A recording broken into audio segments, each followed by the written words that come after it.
श्री अरबिंदो की 150वीं जन्म जयंती वर्ष के इस महत्वपूर्ण कार्यक्रम में आप सभी का मैं हृदय से अभिनंदन करता हूं। इस पुण्य अवसर पर मैं सभी देशवासियों को भी अनेक अनेक शुभकामनाएं देता हूं। श्री अरबिंदो का 150वां जन्म वर्ष पूरे देश के लिए एक ऐतिहासिक अवसर है। उनकी प्रेरणाओं को, उनके विचारों को हमारी नई पीढ़ी तक पहुंचाने के लिए देश ने इस पूरे साल को विशेष रूप से मनाने का संकल्प लिया था। इसके लिए एक विशेष उच्च स्तरीय कमेटी गठन की गई थी।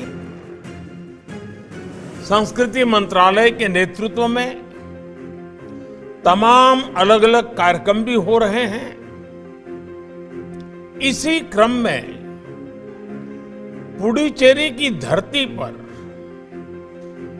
जो कि महर्षि की अपनी तपोस्थली भी रही है, आज राष्ट्र उन्हें एक और कृतज्ञ श्रद्धांजलि दे रहा है।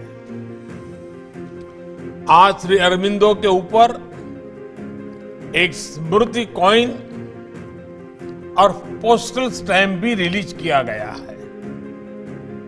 मुझे विश्वास है कि श्री अरबिंदो का जीवन और उनकी शिक्षाओं से प्रेरणा लेते हुए राष्ट्र के ये प्रयास हमारे संकल्पों को एक नई ऊर्जा देंगे, नई ताकत देंगे। साथियों, इतिहास में कई बार एक ही कालखंड में कई अद्भुत घटनाएं एक साथ होती हैं, लेकिन आमतौर पर उन्हें केवल एक संयोग मान लिया जाता है। मैं मानता हूं जब इस तरह के संयोग बनते हैं तो उनके पीछे कोई न कोई योग शक्ति काम करती है। योग शक्ति यानी एक सामूहिक शक्ति, सबको जोड़ने वाली शक्ति। आप देखिए, भारत के इतिहास में ऐसे अनेक महापुरुष हुए हैं जिन्होंने आजादी का भाव भी सशक्त किया है और आत्मा को भी पुनर्जीवन दिया। इनमें से 3 श्री अरबिंदो, स्वामी विवेकानंद और महात्मा गांधी ऐसे महापुरुष हैं जिनके जीवन की सबसे महत्वपूर्ण घटनाएं एक ही समय में घटी। इन घटनाओं से इन महापुरुषों का जीवन भी बदला और राष्ट्र जीवन में भी बड़े परिवर्तन आए। 1893 में 14 वर्ष बाद श्री अरबिंदो इंग्लैंड से भारत लौटे। 1893 में ही स्वामी विवेकानंद विश्व धर्म संसद में अपने विख्यात भाषण के लिए अमेरिका गए और इसी साल गांधी जी दक्षिण अफ्रीका गए, जहां से उनकी महात्मा गांधी बनने की यात्रा शुरू हुई और आगे चलकर देश को आजादी महानायक मिला। भाइयों और बहनों, आज एक बार फिर हमारा भारत एक साथ ऐसे ही अनेकों संयोगों का साक्षी बन रहा है। आज जब देश ने अपनी आजादी के 75 वर्ष पूरे किए हैं। अमृतकाल की हमारी यात्रा शुरू हो रही है। उसी समय हम श्री अरबिंदो की 150वीं जयंती मना रहे हैं। इसी कालखंड में हम नेताजी सुभाष चंद्र बोस की 125वीं जन्म जयंती जैसे अवसरों के साक्षी भी बने हैं, जब प्रेरणा और कर्तव्य, मोटिवेशन और एक्शन एक साथ मिल जाते हैं तो असंभव लक्ष्य भी अवश्यंभावी हो जाता है। आजादी के अमृत काल में आज देश की सफलताएं, देश की उपलब्धियां और सबका प्रयास का संकल्प इस बात का प्रमाण है। साथियों, श्री अरबिंदो का जीवन एक भारत श्रेष्ठ भारत का प्रतिबिंब है। उनका जन्म बंगाल में हुआ था, लेकिन वो बंगाली, गुजराती, मराठी, हिंदी और संस्कृत समेत कई भाषाओं के जानकार थे। उनका जन्म भले ही बंगाल में हुआ था, लेकिन अपना ज्यादातर जीवन उन्होंने गुजरात और पुडुचेरी में बिताया। वे जहां भी गए वहां अपने व्यक्तित्व की गहरी छाप छोड़ी। आज आप देश के किसी भी हिस्से में जाएंगे, महर्षि अरबिंदो के आश्रम, उनके अनुयायी, उनके प्रशंसक हर जगह मिलेंगे। उन्होंने हमें दिखाया कि जब हम हमारी संस्कृति को जान लेते हैं, जीने लगते हैं, तो हमारी विविधता हमारे जीवन का सहज उत्सव बन जाती है। साथियों, ये आजादी के अमृतकाल के लिए बहुत बड़ी प्रेरणा है। एक भारत श्रेष्ठ भारत का इससे उत्तम प्रोत्साहन क्या हो सकता है। कुछ दिनों पहले ही मैं काशी गया था। वहां काशी तमिल संगमम कार्यक्रम का हिस्सा बनने का अवसर मिला। यह अद्भुत आयोजन है। भारत कैसे अपनी परंपरा और संस्कृति के माध्यम से कैसे अटूट है, अटल है, ये हमें उस उत्सव में देखने को मिला। आज का युवा क्या सोचता है, ये काशी तमिल संगमम में देखने को मिला। आज पूरे देश का युवा भाषा भूषा के आधार पर भेद करने वाली राजनीति को पीछे छोड़कर एक भारत श्रेष्ठ भारत की राष्ट्र नीति से प्रेरित है। आज जब हम श्री अरबिंदो को याद कर रहे हैं, आजादी का अमृत महोत्सव मना रहे हैं, तब हमें काशी तमिल संगमम की भावना का विस्तार करना होगा।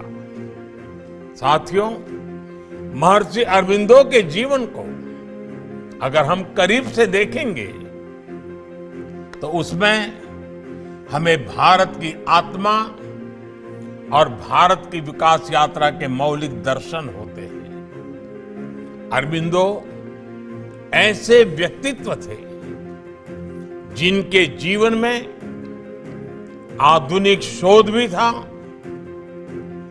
राजनैतिक प्रतिरोध भी था और ब्रह्मबोध भी था। उनकी पढ़ाई लिखाई इंग्लैंड के बेहतर से बेहतर संस्थानों में हुई। उन्हें उस दौर का सबसे आधुनिक माहौल मिला था, ग्लोबल एक्सपोजर मिला था। उन्होंने खुद भी आधुनिकता को उतने ही खुले मन से अंगीकार किया। लेकिन वही अरबिंदो देश लौट कर आते हैं तो अंग्रेजी हुकूमत के प्रतिरोध के नायक बन जाते हैं। उन्होंने देश की आजादी के लिए स्वाधीनता संग्राम में बढ़ चढ़कर हिस्सा लिया। वे उन शुरुआती स्वतंत्रता सेनानियों में से थे जिन्होंने खुलकर पूर्ण स्वराज की बात की। कांग्रेस की अंग्रेज परस्त नीतियों की खुलकर आलोचना की। उन्होंने कहा था, अगर हम अपने राष्ट्र का पुनर्निर्माण चाहते हैं तो हमें रोते हुए बच्चे की तरह ब्रिटिश पार्लियामेंट के आगे गिड़गिड़ाना बंद करना होगा। बंगाल विभाजन के समय अरबिंदो ने युवाओं को रिक्रूट किया और नारा दिया, नो कॉम्प्रोमाइज, कोई समझौता नहीं। उन्होंने भवानी मंदिर नाम से पैम्फलेट छपवाए, निराशा से घिरे लोगों को सांस्कृतिक राष्ट्र के दर्शन करवाए। ऐसी वैचारिक स्पष्टता, ऐसी सांस्कृतिक दृढ़ता और ये राष्ट्रभक्ति इसलिए उस दौर के महान स्वतंत्र सेनानी श्री अरबिंदो को अपना प्रेरणा स्रोत मानते थे। नेताजी सुभाष जैसे क्रांतिकारी उन्हें अपने संकल्पों की प्रेरणा मानते थे। वहीं दूसरी ओर जब आप उनके जीवन की बौद्धिक और आध्यात्मिक गहराई को देखेंगे तो आपको उतना ही गंभीर और मनस्वी ऋषि नजर आएंगे। वे आत्मा और परमात्मा जैसे गहरे विषयों पर प्रवचन करते थे, ब्रह्म तत्व और उपनिषदों की व्याख्या करते थे। उन्होंने जीव और ईश के दर्शन में समाज सेवा का सूत्र जोड़ा। नर से लेकर नारायण तक की यात्रा कैसे की जा सकती है, ये आप श्री अरबिंदो के शब्दों से बड़ी सहजता से सीख सकते हैं। यही तो भारत का संपूर्ण चरित्र है, जिसमें अर्थ और काम का भौतिक सामर्थ्य भी है, जिसमें धर्म यानी कर्तव्य का अद्भुत समर्पण भी है और मोक्ष यानी आध्यात्म का ब्रह्मबोध भी है। इसलिए आज अमृतकाल में जब देश एक बार फिर अपने पुनर्निर्माण के लिए आगे बढ़ रहा है तो यही समग्रता हमारे पंच प्राणों में झलकती है। आज हम एक विकसित भारत बनाने के लिए सभी आधुनिक विचारों को, बेस्ट प्रैक्टिसेस को स्वीकार और अंगीकार कर रहे हैं। हम बिना किसी समझौते के, बिना किसी दैन्य भाव के इंडिया फर्स्ट के मंत्र को सामने रखकर काम कर रहे हैं और साथ ही आज हम हमारी विरासत को, हमारी पहचान को भी उतने ही गर्व से दुनिया के सामने रख रहे हैं। भाई और बहनों, महर्षि अरबिंदो का जीवन हमें भारत की एक और ताकत का बोध कराता है। देश की ये ताकत, आजादी का ये प्राण और वही गुलामी की मानसिकता से मुक्ति। महर्षि अरबिंदो के पिता शुरुआत में अंग्रेजी प्रभाव में उन्हें भारत और भारत की संस्कृति से पूरी तरह दूर रखना चाहते थे।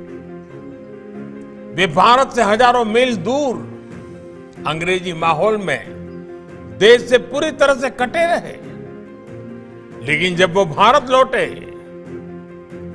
जब वो जेल में गीता के संपर्क में आए, तो वही अरबिंदो भारतीय संस्कृति की सबसे बुलंद आवाज बनकर निकले।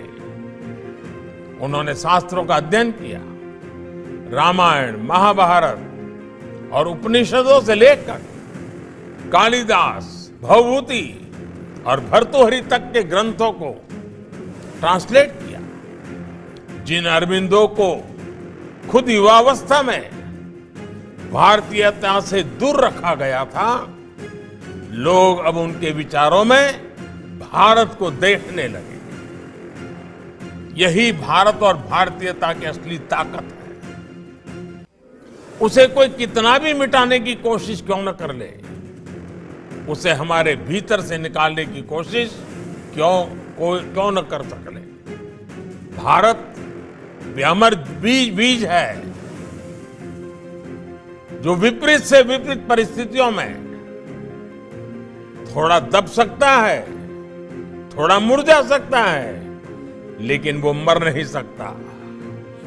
वो अजय है, अजरा अमर है, क्योंकि भारत मानव सभ्यता का सबसे परिष्कृत विचार है, मानवता का सबसे स्वाभाविक स्वर है।